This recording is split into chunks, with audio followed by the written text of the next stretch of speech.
राम किशन लखमा बड़ोदर है मेरा नाम। પેલા રાશન લેવા આવ્યો હતો, એમને મને કીધું કે રાશન તમને મળશે નહીં.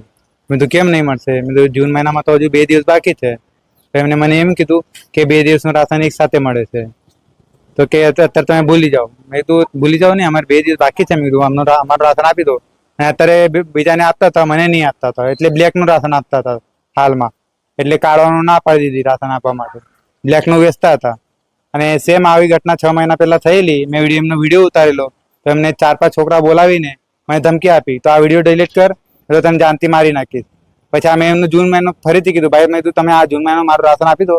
કીધું કે નહીં મળશે, તારાથી જે થાય એ કરી લેજે. લાસ્ટમાં મેં એમાં આવેલો, મને 18 કિલો એમને ચોખા આપેલા હતા અને 12 કિલો ઘેઉ આપ્યા હતા. અમારી માંગણી એ છે કે જે અમારું જે રાશન મળતું હોય, 6 જણનું જે રાશન થાય તેમને આપવામાં આવે. ને આ ભાઈ બ્લેકમાં રાશન આપી શકે તો આ કાર્ડવાળાને કેમ ના આપી શકે? મારા મમ્મી આવે, મારા મમ્મીને કહે કે નહીં તમને રાશન મળશે, 8 જ કિલો મળશે, 10 જ કિલો મળશે. 6 જણનો પરિવાર છે તો 6 જણનું રાશન મળવું જોઈએ ને. હવે પછી આપણે ડ્યુટી છોડી નહીં આવી શકીએ.